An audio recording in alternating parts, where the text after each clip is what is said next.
Olá, boa noite. O Supremo marca para segunda-feira a primeira audiência de conciliação sobre lei do marco temporal. STF prorroga prazo para Minas Gerais aderir ao regime de recuperação fiscal. Advogado é condenado a 96 anos de prisão por ter se apropriado indevidamente do dinheiro de clientes. Ministério Público acusa motorista de Porsche de homicídio triplamente qualificado. Dona de clínica de estética investigada por morte de influenciadora vai para a prisão domiciliar. E ainda, STJ decide que motorista de aplicativo que comete ato grave pode ser suspenso imediatamente pela plataforma. O Jornal da Justiça desta sexta-feira, 2 de agosto, começa agora.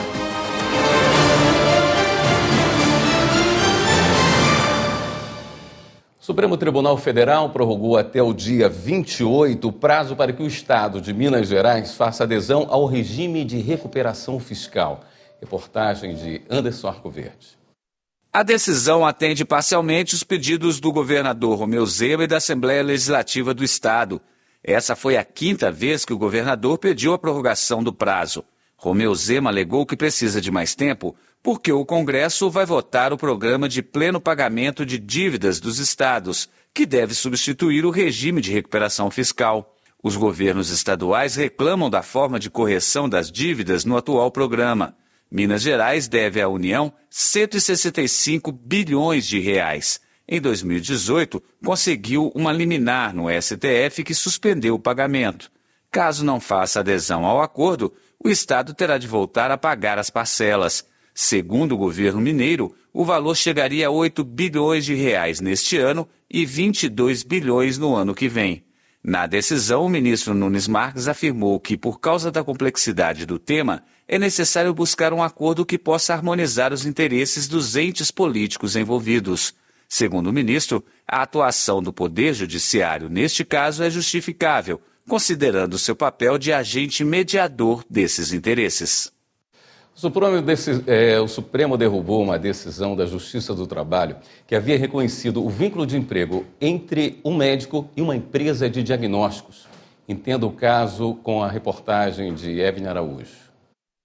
A ação trabalhista foi movida por um médico que pedia o reconhecimento de vínculo de emprego com as empresas que ele prestava serviços, sob a alegação de que o contrato firmado era, na realidade, uma relação de trabalho disfarçada. O Tribunal Regional do Trabalho da 2ª Região, em São Paulo, havia aceitado o pedido, considerando que a relação apresentava os requisitos de pessoalidade, subordinação, onerosidade e não eventualidade. No Supremo Tribunal Federal, o ministro André Mendonça, relator do recurso, considerou que a decisão da Justiça Trabalhista desrespeitou entendimentos consolidados pela Corte. A jurisprudência do STF estabelece que a terceirização é lícita em todas as etapas do processo produtivo, tanto em atividade meio como em atividade fim. Além disso, é permitida a possibilidade de divisão do trabalho entre pessoas jurídicas diferentes. Segundo o ministro, os abusos na relação contratual, ocorridos ou não, devem ser analisados pela Justiça Comum e não pela Justiça Trabalhista. Começou hoje, no plenário virtual do STF, o julgamento da ação penal contra Maria de Fátima Mendonça Jacinto Souza, conhecida como Fátima de Tubarão. Ela é acusada pela Procuradoria-Geral da República de participar dos atos antidemocráticos de 8 de janeiro. Regina Souza. O caso está sendo analisado em plenário virtual. A ação passou por coleta de provas e agora os ministros analisam o mérito da acusação. O relator, ministro Alexandre de Moraes, já apresentou voto e condenou Fátima de Tubarão a 17 anos de prisão, além de pagamento de indenização a título de danos morais coletivos de 30 milhões de reais. Na decisão, o ministro ressaltou que a Constituição não permite a propagação de ideias contrárias à ordem constitucional e ao Estado democrático, tampouco manifestações violentas visando o rompimento do Estado de Direito. Durante a invasão dos prédios dos 3 poderes, Maria de Fátima aparece em vídeos que viralizaram na internet, onde dizia: "Vamos para a guerra, é guerra agora". Ela está presa desde janeiro do ano passado e é acusada por abolição violenta do Estado Democrático de Direito, golpe de Estado, associação criminosa armada, dano qualificado e deterioração de patrimônio tombado. Começou a ser julgada nesta sexta-feira no plenário virtual uma ação que questiona a lei do Estado de Alagoas, que obriga a cobertura por planos de saúde de exames laboratoriais solicitados por nutricionistas. O relator do caso é o ministro Luiz Fux. Marta Ferreira tem mais detalhes. A lei estadual é de junho do ano passado. Além de obrigar os planos a cobrir exames pedidos por nutricionistas, a norma ainda estabelece que esses profissionais deverão justificar a necessidade do pedido para a avaliação nutricional e o acompanhamento do paciente, a fim de oferecer subsídios para análise do auditor do plano de saúde. A Confederação Nacional das Empresas de Seguros Gerais, Previdência Privada e Vida, Saúde Suplementar e Capitalização questiona essa lei no Supremo. A entidade argumenta que a lei estadual invade a competência da União para legislar sobre o direito civil e a política de seguros, conforme estabelece o artigo 22 da Constituição.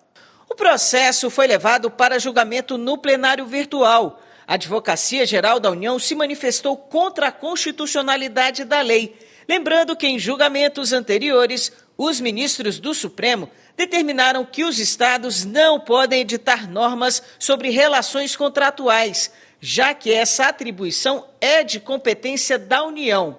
O relator do caso é o ministro Luiz Fux, que votou no sentido de atender ao pedido feito pela autora da ação. Ele lembrou que há alguns meses o plenário do Supremo derrubou uma lei do Rio Grande do Norte parecida com essa de Alagoas. Assim, Fux ressaltou a jurisprudência do STF de que a regulação dos planos de saúde e seguros privados é matéria de direito civil e, portanto, de competência legislativa privativa da União. O ministro Flávio Dino acompanhou o voto do relator. O prazo para os demais ministros apresentarem o voto termina no dia 9 de agosto. O STF formou maioria para manter o marco legal do saneamento básico. Anderson Arcoverde tem os detalhes. O Marco Legal do Saneamento Básico foi criado em 2020 com o objetivo de melhorar os serviços e universalizar a oferta de água e esgoto para a população. Mais de um terço dos brasileiros ainda não tem acesso a esses serviços. O Marco Legal autorizou a privatização de empresas estaduais de saneamento e foi contestado no STF. Em dezembro de 2021, os ministros declararam a validade da lei, mas a Associação Brasileira das Empresas Estaduais de Saneamento entrou com embargos de declaração. A AESB argumentou que a decisão não definiu se uma lei federal poderia proibir a celebração de contratos de programa pelos municípios para serviços de saneamento. O relator, ministro Luiz Fux, destacou que a decisão deixou claro que a exclusão dos contratos de programa, prevista na lei federal, é uma medida proporcional, que visa garantir a eficiência e a qualidade técnica dos serviços, além de alinhá-los aos interesses dos entes públicos direta ou indiretamente afetados. A maioria dos ministros acompanhou o entendimento do relator. O julgamento em plenário virtual está programado para terminar na próxima terça-feira, dia 6 de agosto. A seguir, CNJ alcança primeiro lugar no ranking de maior interação nas redes sociais entre todas as instituições do Judiciário. E o Supremo marca para segunda-feira a primeira audiência de conciliação sobre a lei do marco temporal. Todas as informações no próximo bloco. Até já.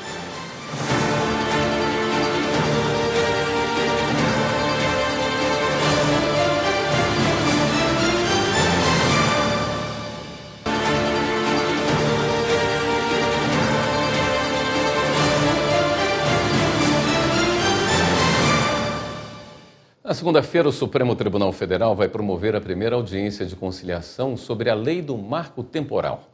A comissão especial para tratar do assunto foi criada pelo ministro Gilmar Mendes. São representantes de indígenas, do Congresso, do governo e da sociedade. Repórter Pablo Lemos com as informações. O ministro Gilmar Mendes é o relator de 5 ações no Supremo que discutem a constitucionalidade da lei do marco temporal. Diante disso, ele considera que o tema precisa de uma abordagem colaborativa para construir soluções duradouras e pacíficas entre os interessados no assunto. O primeiro passo foi dado com a criação de uma comissão especial sobre o tema, que vai se reunir pela primeira vez na próxima segunda-feira aqui no STF. A comissão é formada por 16 representantes, além de 2 dos estados e 1 dos municípios. Cada um dos autores das ações também pode indicar alguém para representar. Para o ministro Gilmar Mendes, o grupo criado abre um novo capítulo no tratamento dessa discussão polêmica. A previsão é de que os trabalhos estejam concluídos até o fim do ano. Em abril, Gilmar Mendes determinou a suspensão de todos os processos que discutam a questão. Ele reconheceu o conflito entre possíveis interpretações da lei do marco temporal e os limites fixados pelo STF no julgamento do recurso que rejeitou a demarcação de terras indígenas, o que, segundo o ministro, poderia gerar insegurança jurídica. Em setembro de 2023, o Supremo Tribunal Federal decidiu que a data de promulgação da Constituição de 88 não pode ser utilizada para definir a ocupação tradicional da terra pelas comunidades indígenas. 3 meses depois, antes mesmo da decisão da Suprema Corte ser publicada, o Congresso Nacional editou a lei para os povos indígenas terem direito de ocupar apenas as terras em que já estavam ou disputavam na data estipulada. Desde então, foram apresentadas ao Supremo 4 ações questionando a validade da lei e uma pedindo que ela seja declarada inconstitucional. O Conselho Nacional de Justiça alcançou o primeiro lugar no ranking de maior interação nas redes sociais entre todas as instituições do Judiciário no primeiro semestre de 2024. A avaliação foi feita pela plataforma Social Media Gov. Esse reconhecimento reflete a eficácia das estratégias de comunicação e engajamento do CNJ, aproximando o público e disseminando informações sobre a justiça. Os critérios de avaliação incluíram comentários, curtidas e compartilhamentos. A liderança no ranking demonstra a confiança e o interesse da sociedade nas ações do CNJ, reforçando seu compromisso com a comunicação aberta e transparente para promover a justiça e fortalecer a cidadania. A Justiça de Mato Grosso está concorrendo ao Prêmio Inovares de 2024 com 4 práticas inovadoras. A premiação é considerada uma das mais importantes da área jurídica do país. As iniciativas do Poder Judiciário Estadual que foram selecionadas são Expedição Araguaia, Programa Verde Novo, Cartório Inclusivo e Gincana Ambiental Amigos do Meio Ambiente. Reportagem de Fernanda Fernandes.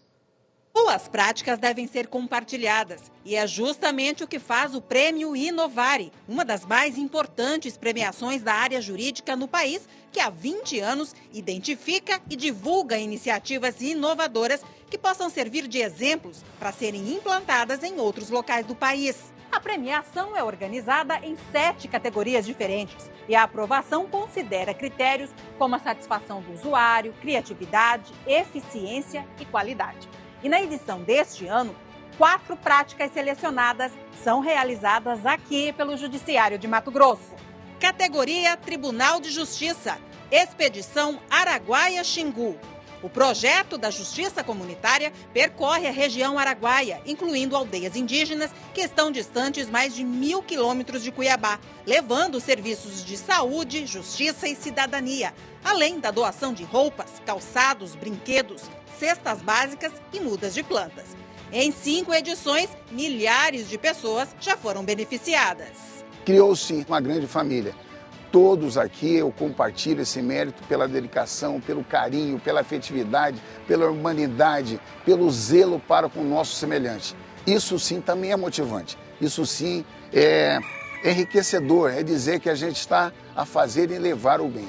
É o caminho. Categoria Juiz. Projeto Cartório Inclusivo, integrar para valorizar. Parceria da Corregedoria Geral da Justiça de Mato Grosso com as associações dos cartórios, que destina 10% das vagas de emprego nesses locais para as mulheres vítimas de violência doméstica. O cartório inclusivo ele vem exatamente preencher esse vazio, permitir que essa vítima tenha uma nova oportunidade de reconstruir a sua vida. Categoria Juiz, Programa Verde Novo. A finalidade é fomentar a importância das áreas verdes para as zonas urbanas, já que elas contribuem para a melhoria da qualidade do ar, saúde, temperatura e paisagem. Desde 2017, já são 701 ações, com plantio e distribuição de 207 mil mudas de árvores em Cuiabá, além de workshops e palestras de conscientização. Eu vejo que a atividade do Verde Novo, enquanto contribuição para o meio ambiente, para a sustentabilidade e, posso dizer, uma contribuição para a cidade, para as pessoas mesmo, para o nosso ambiente, a gente tem uma grande expectativa. Categoria Juiz, incentivando a reciclagem. A gincana ambiental de resíduos recicláveis Amigos do Meio Ambiente, realizada pelo Juvan de Rondonópolis, é uma competição em que são recolhidos resíduos diversos para a reciclagem, estimulando assim um ambiente saudável e sustentável. Depois de coletado, o material é destinado a 2 cooperativas locais, garantindo também renda às famílias. Quando é o judiciário que vai e assume aquela situação, todos veem. É a credibilidade do judiciário que ela é levada para a sociedade. A seguir, dona de clínica de estética investigada por morte de influenciadora vai para a prisão domiciliar. E ainda, Ministério Público acusa motorista de Porsche de homicídio triplamente qualificado. Voltamos em instantes.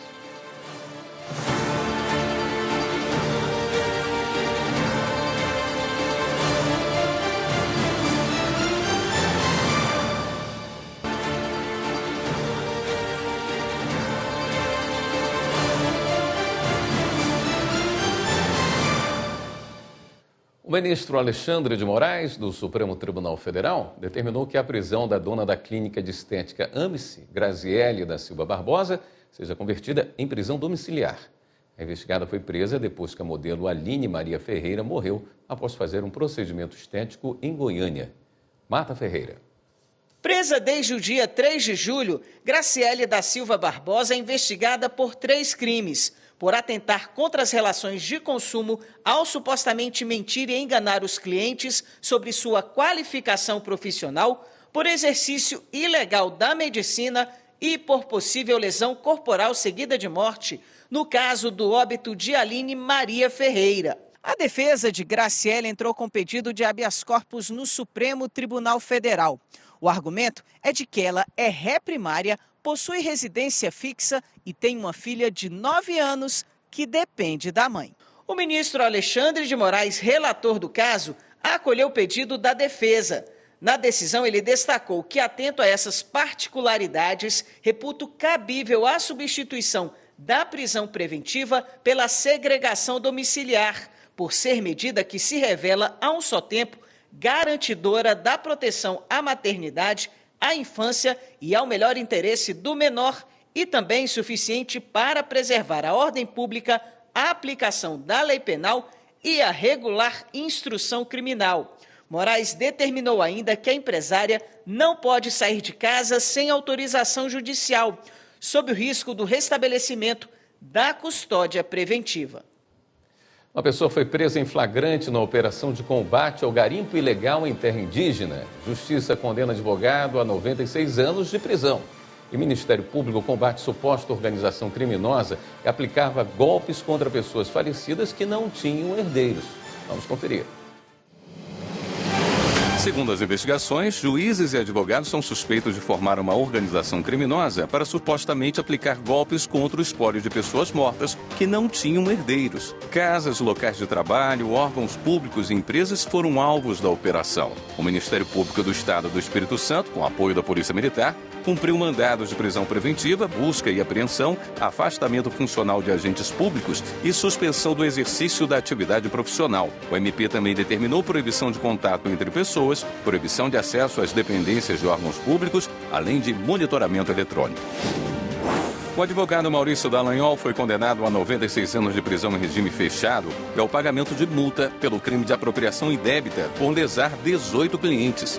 Segundo a denúncia do Ministério Público, o réu não teria repassado aos clientes os valores dos alvarás provenientes de ações judiciais contra uma empresa de telefonia. O advogado poderá apelar em liberdade, uma vez que não há pedido de prisão preventiva. Outros 4 réus no processo tiveram a punibilidade extinta em razão da prescrição do processo. A Polícia Federal, com apoio da FUNAI, fez operação contra crimes ambientais e de extração ilegal de minérios na terra indígena Caiapó, no Pará. O gerente de um dos garimpos foi preso em flagrante. Outros responsáveis já foram identificados. Na região chamada de Garimpo da Pista Branca, foram fechados 3 garimpos de ouro clandestinos, inutilizadas escavadeiras hidráulicas, motores e várias outras estruturas de apoio. Essa foi a segunda ação da Polícia Federal na mesma região em menos de 3 meses. O Ministério Público de São Paulo denunciou por homicídio triplamente qualificado o empresário que perseguiu e atropelou um motoboy em São Paulo, capital. Viviane Novaes. A câmera de vídeo mostra a Avenida Interlagos, na zona sul de São Paulo, na madrugada do último dia 29. De repente, um Porsche amarelo em alta velocidade aparece e bate num poste. As imagens não mostram claramente, mas o carro arrastou um motoboy e a moto dele até a batida. Pedro Caíque Figueiredo, de 21 anos, morreu no hospital. Segundo o motorista do carro, o empresário Igor Salceda, Pedro teria quebrado o retrovisor do Porsche, o que deu início a uma discussão e à perseguição. O caso foi registrado inicialmente como homicídio culposo, quando não há intenção de matar. Mas agora o Ministério Público de São Paulo denunciou o empresário por homicídio triplamente qualificado, ou seja, por motivo torpe, meio cruel e por impedir a defesa da vítima. O MP também pediu que Igor vá a júri popular e que indenize a família do motoboy.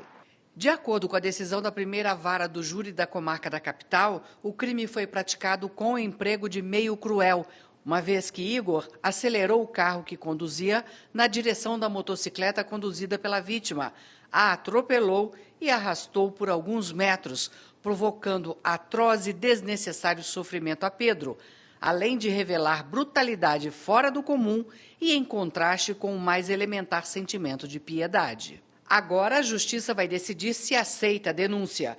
Igor Salceda está preso em Guarulhos, na região metropolitana de São Paulo. O Superior Tribunal de Justiça decidiu que o motorista de aplicativo que cometer ato considerado grave pode ser suspenso imediatamente pela plataforma. Quem tem os detalhes é o repórter Bruno Silveira. Para a terceira turma do STJ, não há impedimento para que a suspensão seja feita mesmo sem a defesa prévia do profissional. No entanto, a plataforma deve garantir o direito de defesa depois da ocorrência do fato, visando um possível recredenciamento. Segundo os autos, o motorista de aplicativo foi excluído da plataforma 99 após suposto descumprimento do Código de Conduta da empresa, encerrando corridas de passageiros em locais diferentes do destino solicitado, sem justificativa. Ele ajuizou a ação de indenização por danos morais e materiais. O juízo de primeiro grau julgou improcedentes os pedidos e o TJ manteve. O motorista, então, recorreu ao STJ, alegando que o vínculo com a empresa foi encerrado de forma abrupta, sem aviso prévio e direito ao contraditório e à ampla defesa. A terceira turma negou o provimento ao recurso especial. A relatora, ministra Nancy Andrighi, explicou que ainda não foi reconhecido o vínculo empregatício entre plataforma e motorista. Por isso, essa relação é considerada, por entendimento da terceira turma, como civil e comercial. No julgamento do colegiado, os aplicativos têm obrigação de zelar pela segurança e pelo bom funcionamento do serviço de transporte, cabendo a eles decidirem se o motorista traz algum perigo para a atividade. Mas a possibilidade de exclusão deve permitir que o motorista possa se defender e tentar o recredenciamento. A sexta turma do STJ decidiu que a denúncia anônima apoiada em elementos concretos justifica abordagem policial e busca veicular. Quem explica, Marina Campos. O pedido julgado pelo colegiado era para declarar nulas as provas obtidas durante uma abordagem da polícia a um carro que estaria transportando droga. A polícia recebeu de forma anônima a indicação da placa do carro. Ao abordar o veículo, apreendeu mais de 1 quilo de cocaína. Os ocupantes foram presos em flagrante e tiveram a prisão convertida em preventiva, acusados pelo crime de tráfico de drogas em concurso de agentes. O Tribunal de Justiça de São Paulo manteve a medida cautelar decretada em primeira instância, invocando a necessidade de garantir a ordem pública diante do volume de drogas e das circunstâncias do crime. No habeas corpus ao STJ, a defesa pediu a revogação da prisão preventiva e a declaração de nulidade das provas, sob a alegação de que a abordagem policial foi realizada de forma ilegal. Para o relator desembargador convocado Jesuíno Rissato, a fundamentação para decretar a prisão é válida. Quanto à nulidade da busca veicular, Jesuíno Rissato citou o precedente de sua relatoria, que considerou legítima a busca veicular decorrente de denúncia anônima, com informações confirmadas pela investigação. No próximo bloco, a gente fala sobre os trabalhos do TST para este segundo semestre.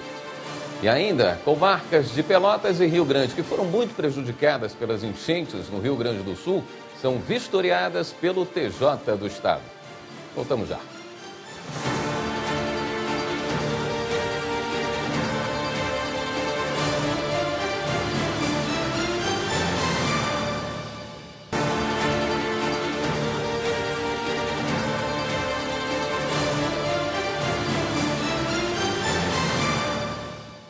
O Tribunal Superior do Trabalho abriu as atividades do segundo semestre de 2024 com sessão do órgão especial.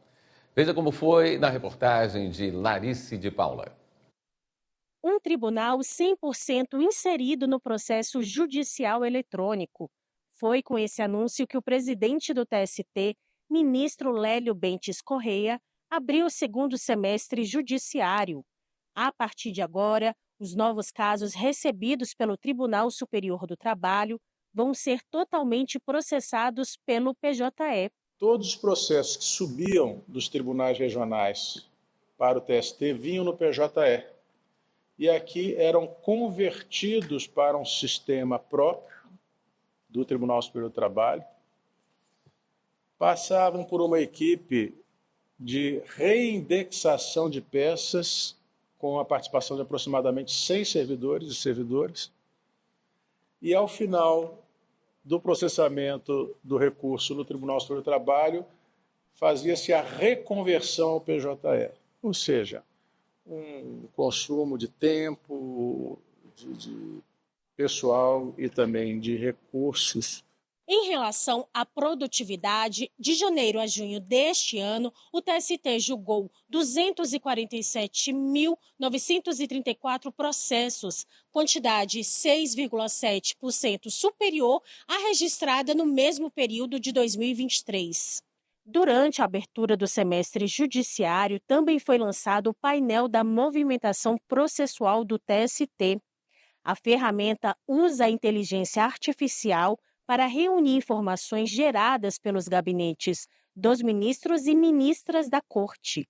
Com isso, é possível visualizar o andamento dos processos com exatidão. É um avanço no sentido da transparência, na medida em que os dados do interesse público serão acessíveis a toda a comunidade jurídica, a todas as partes, a quaisquer interessados.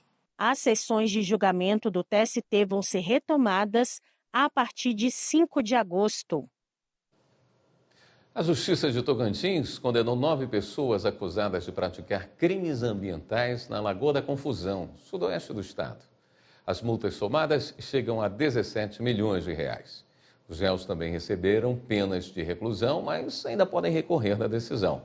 As acusações envolvem concessão de destruição e danos a florestas de preservação permanente, omissão dolosa de informações técnicas, autorizações ambientais fraudulentas e apresentação de laudos com informações falsas.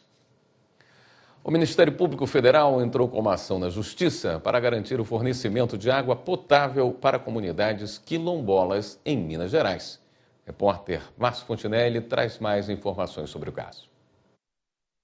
O Ministério Público Federal decidiu acionar a Justiça para que a Prefeitura de Gouvêia, em Minas Gerais, adote medidas efetivas para garantir o fornecimento de água potável à comunidade quilombola de Espinho, que fica na mesma região.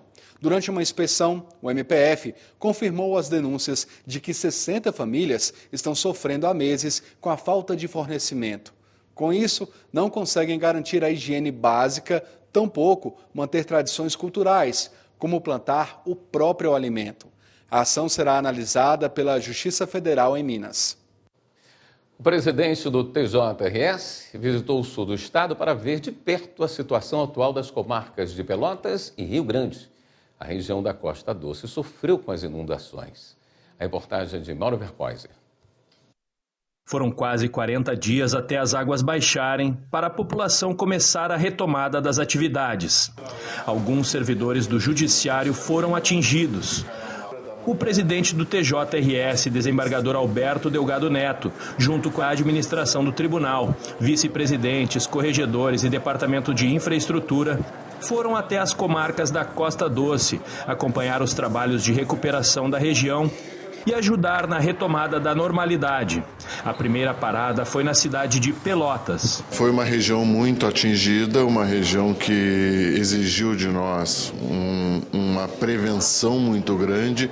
Graças a Deus, apesar das prevenções e desligamento de luz, os diques seguraram, havia uma previsão de água em 1 metro no foro. E a importância de vir, olhar olho no olho dos magistrados, dos nossos servidores, das pessoas envolvidas em toda a prestação da jurisdição, mas especialmente que sofreram de alguma forma ou seus familiares algum efeito da calamidade. O juiz Ricardo Arteche Hamilton, diretor do Foro de Pelotas, destacou que a cooperação de todo o judiciário local e do suporte do Tribunal de Justiça, com um olhar atento às necessidades da comarca e dos servidores, fez a diferença para que aqueles que sofreram perdas pudessem retornar às atividades com todo o amparo. Eu acho que é de suma importância essa presença para mostrar que a administração está junto com a comarca de Pelotas e que a gente tem a quem recorrer em caso de necessidade. O Foro de Pelotas está passando por reformas e modernização do sistema de atendimento e digitalização. Novas salas e estruturas vão proporcionar um serviço mais ágil e eficaz para a população. Projeto bem importante, é um dos nossos maiores prédios do interior, uma das comarcas mais importantes. Estamos já concluindo a fase 1 da reforma do prédio. A expectativa é em novembro já ocuparmos os 2 andares superiores e a partir de janeiro liberar um novo acesso do edifício. O segundo dia da visita foi na cidade de Rio Grande. Durante a reunião com os coordenadores da AJURES da região, foram traçados planos e ações conjuntas para a retomada da normalidade. Muito importante a integração do judiciário, o tribunal com suas comarcas e levar aos colegas nas comarcas do interior, no caso estamos visitando agora Pelotas, Rio Grande, as notícias relativas aos avanços da administração, no caso específico na área tecnológica, o que veio ao encontro de tudo aquilo que está se desenvolvendo em termos de planejamento estratégico. No próximo bloco, a gente fala sobre eleições e as regras para quem faz 18 anos entre o primeiro e o segundo turno. E ainda, TRF da primeira região mantém condenação dos Correios por danos morais por falha na prestação de serviço postal. Voltamos já.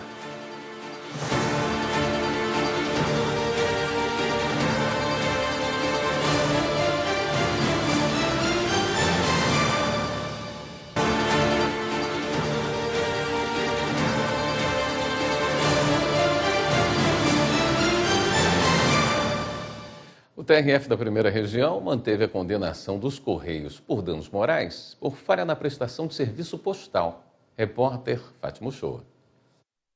Um homem deverá ser indenizado por danos morais pela empresa brasileira de Correios e Telégrafos, porque em 2 ocasiões o entregador assinou aviso de recebimento de correspondência e deixou o envelope na caixa de correio sem possibilidade de identificação do remetente, já que o papel ficou molhado devido às chuvas. Os Correios sustentaram que não houve ofensa à honra ou à imagem do autor da ação, nem foi demonstrada qualquer ofensa à personalidade, o que afastaria o dever de indenizar. Mas a 11ª turma do Tribunal Regional Federal da Primeira Região rejeitou esse argumento com base no entendimento consolidado pelo Superior Tribunal de Justiça de que empresas públicas são sujeitas à responsabilidade civil objetiva na prestação de serviços públicos. Para o relator da apelação dos Correios, juiz federal convocado Pablo Baldivieso, o dano moral foi comprovado por falha na prestação do serviço postal com falsidade da assinatura e impossibilidade de identificação da segunda correspondência, que, em razão das chuvas, não pôde ser recuperada. Agora a gente fala de eleições. Você que faz 18 anos, entre o primeiro e o segundo turno das eleições municipais deste ano, deve ficar atento às regras. O repórter Pablo Lemos conta pra gente. No Brasil, não é obrigado a votar quem é analfabeto ou tem mais de 70 anos, ou idade entre 16 e 17 anos. Mas e se o eleitor completa 18 anos depois do primeiro turno e antes do segundo turno da eleição municipal em outubro? Nesse caso, duas situações se apresentam, de acordo com a Justiça Eleitoral.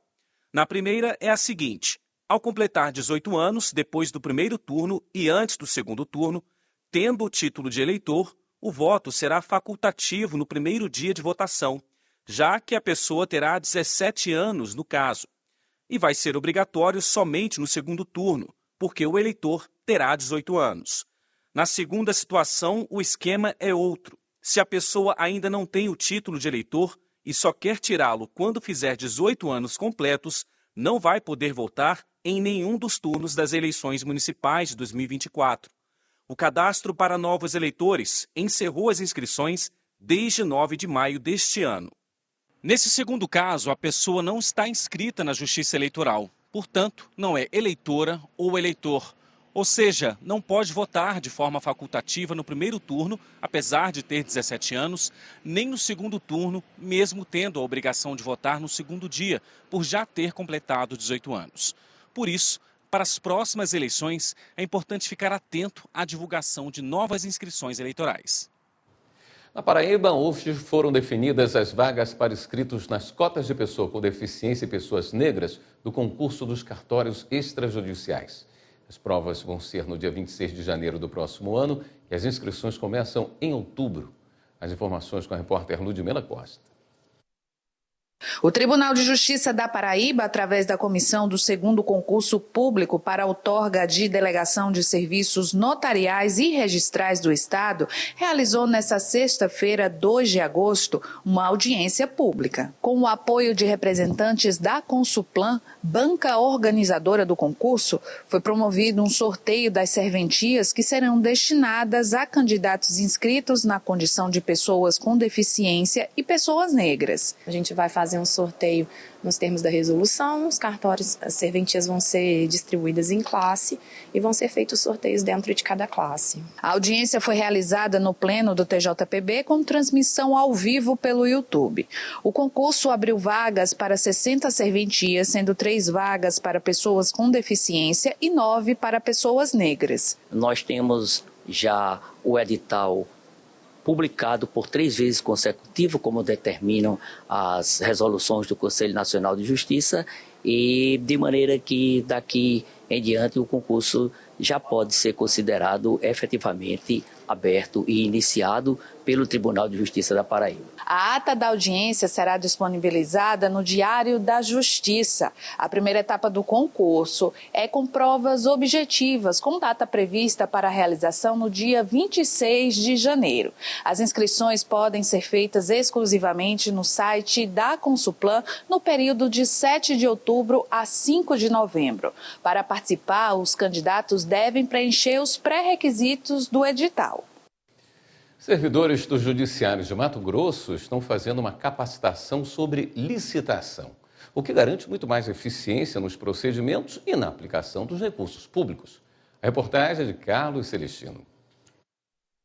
Estar atualizado sobre as mudanças da Lei 14.133, que estabelece normas de licitação e contratação para a administração pública, e atuar com eficiência na gestão de contratos. Este é o objetivo deste grupo de profissionais, formado por técnicos, analistas e assessores de vários setores do Judiciário mato-grossense. O curso, que trata sobre o tema, foi realizado na Escola dos Servidores e ministrado pela advogada Viviane Mafissoni, coordenadora-geral de logística da Advocacia Geral da União. A 14133 hoje traz 9 artigos, um capítulo exclusivo. Para além de trazer o que é uma infração ao contrato ou o que é uma infração à licitação, ela também traz rito procedimental. trazendo aí uma demonstração de como o gestor deve processar essa infração, facilitando aí ao aplicador. Mas com muita novidade, com muitos aspectos aí ainda a serem abordados e principalmente regulamentados pelos entes e pelos órgãos. Por isso a capacitação é importante, para deixar os servidores preparados para aplicar essa nova lei, como também para regulamentar na sua esfera. Durante o curso, os participantes aprofundaram os conhecimentos sobre os princípios constitucionais da lei de licitação. O Gabriel destaca que o aprendizado vai ajudar muito no trabalho diário devido às mudanças da legislação. É muito importante, né, para termos conhecimento dessas alterações, de como elas vão ser cobradas ou podem vir a ser cobradas, e também vai nos dando ideia de como nós podemos regulamentar, né, no nosso âmbito, de acordo com a nossa realidade. A qualificação também contribui para a melhor atuação dos servidores envolvidos na construção do processo de instrução normativa do TJMT, que estabelece os procedimentos técnicos determinados na lei de licitação. E nós, como da divisão de contrato, nós somos um dos elos dessa cadeia que está ajudando e cooperando para construir essa norma. Um erro na contratação poderá causar grandes prejuízos financeiros. Então, esse tipo de capacitação garante que a gente vai, desde da contratação, do planejamento da contratação até a execução do contrato, a gente vai fazer um trabalho eficiente. No Tribunal de Justiça de Minas Gerais, uma apresentação inusitada reuniu duas expressões artísticas. Foi o Intervalo Cultural, um projeto que busca aproximar o Poder Judiciário dos cidadãos por meio da arte. E mostra para a gente a repórter Kátia Matos.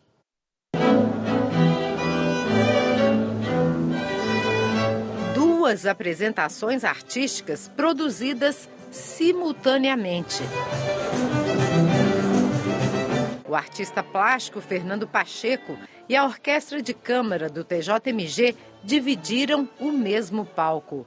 Enquanto os músicos tocavam, ao lado deles nascia mais uma obra do artista. É muito bonito quando as artes se unem assim. Eu não conhecia o pintor, mas gostei do quadro pra caramba, dos músicos super talentosos tocando. Tá uma maravilha. Muito legal também. Nunca presenciei pintura assim ao vivo, né? Mas eu achei muito bom mesmo. Uma arte completa, a pintura, a música, o ambiente, muito bonito. Um repertório de música brasileira erudita e popular integrado ao estilo moderno e contemporâneo do artista. Aqui, a pintura acompanhou a música ou foi a música que acompanhou a pintura? E cheguei aqui sem saber ainda o que seria a pintura, mas eu usei toda a energia do público, que foram coautores comigo, passou essa energia positiva maravilhosa para mim, de maneira que eu próprio fui descobrindo a pintura à medida que eu fui pintando. As artes são todas interligadas. A música inspira a pintura e a pintura inspira a música. Então é um momento de simbiose, um momento de fusão. E vejam vocês como é que isso chamou atenção. O público, a sociedade gosta de arte, que arte é leveza, arte é cultura, arte é prazer. Que façamos várias e várias vezes outras performances como essa. A ideia desse intervalo cultural foi integrar as duas expressões artísticas, cada uma com sua forma, mas na mesma sintonia. A obra que a gente escolheu, assim, tem muita cor, né? Assim, também como a obra dele, tem elementos brasileiros, eu acho que teve muito a ver, assim, foi uma comunhão mesmo. Agora nós temos ao mesmo tempo duas manifestações artísticas, a música da nossa orquestra, que é nosso orgulho, e também um artista plástico pintando o quadro nesse mesmo momento. Então nós demonstramos que o tribunal se dedica e aprecia as manifestações artísticas. O quadro feito ao vivo ficou exposto na Galeria de Arte do TJMG, na exposição de Fernando Pacheco, Planeta Cor, Território do Olhar. A música com a minha pintura ficou maior com a música. E eu imagino que a música teve uma vibração também maior com as cores da minha pintura. Então, por exemplo, a figuração da minha pintura, que muitas vezes aparece um teclado de piano, mas isso não é só isso que representa a música na minha pintura. Esse ritmo de cabeças aqui é musical, porque a música é ritmo. Teve um momento que eu comecei meio que a acompanhar a música, dando umas pinceladas assim no ritmo da música. E isso é inevitável, e foi fantástico fazer isso.